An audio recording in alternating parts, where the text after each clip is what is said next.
to unite through common dreads. The UN, a high-minded organization with high-minded ideals, of which we have certain expectations. What are we supposed to expect from you? We're supposed to be able to trust you to do what's right. We're supposed to be able to rest easy, knowing that the standards you set for us are standards you yourselves will adhere to. We're supposed to be able to trust that no matter how difficult the right choice or the right decision is, that's the decision you will make. We're supposed to be able to trust you that if you make rules about the freedom of expression, that you will do your best to uphold these rules too. We're supposed to be able to trust that if you make rules about freedom of and freedom from religion, you will stick to your own rules.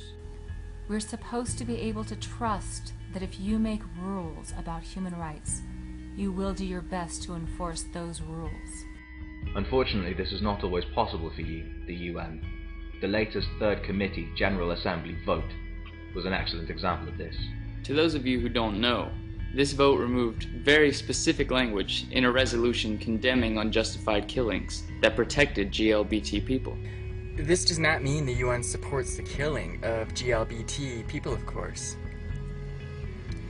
If we look at the second article of the Universal Declaration of Human Rights, we see that everyone's entitled to all rights and freedoms set forth in this declaration, without distinction of any kind, such as race, color, sex, language, religion, political or other opinion, national or social origin, property, birth, or other statutes.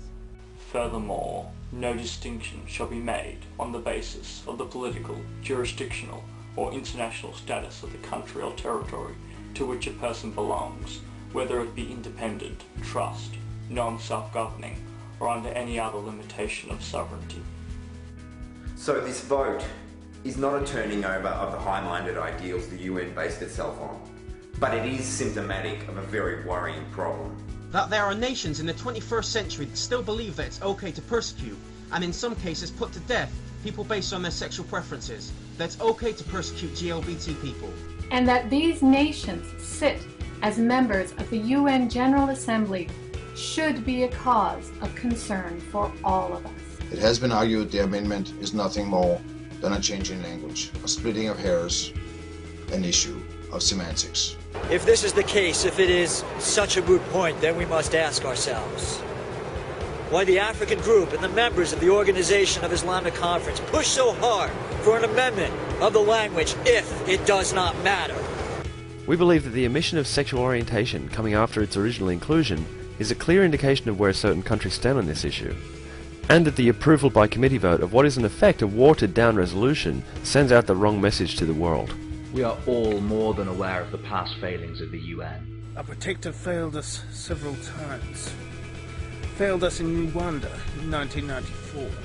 It failed us when it didn't condemn slavery in the Sudan. It failed us when it did not protect those displaced by a civil war in Angola. It failed the Buddhists of Afghanistan when the Taliban destroyed priceless and irreplaceable statues nearly 2,000 years old. Poor Buddha.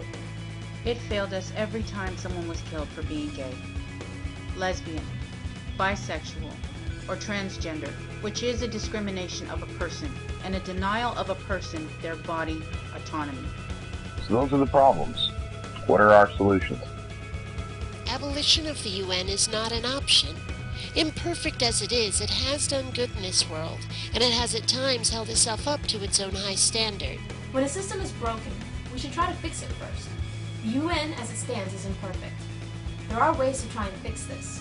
The United Nations Parliamentary Assembly, for example, is a start. But that's only half the battle. An organization is only as good as its members. So the UN, a multinational organization, is only as good as those nations it is composed of.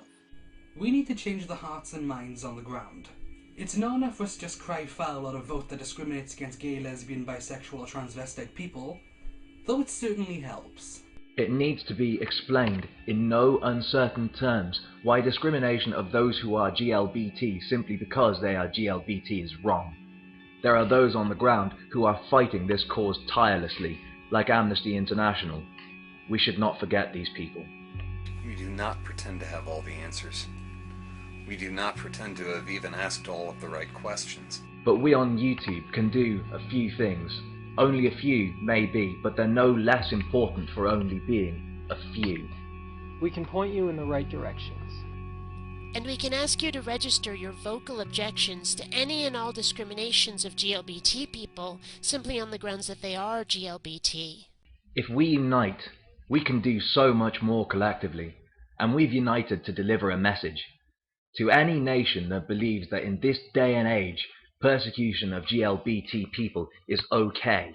You're violating human rights. You're violating human rights. You're violating human rights. You're violating human rights. You're violating human rights. You're violating human rights. You're violating human rights. You're violating human rights. You're violating human rights.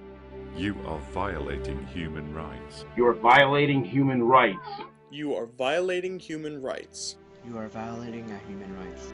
You're violating human rights. You're violating human rights. You're violating human rights. You're violating human rights. You're violating human rights. You are violating human rights. You're violating human rights. You are violating human rights. You're violating human rights. You're violating human rights. You're violating human rights. You're violating human rights. You're violating human rights. You're violating human rights. You're violating human rights. You're violating. You're violating human rights.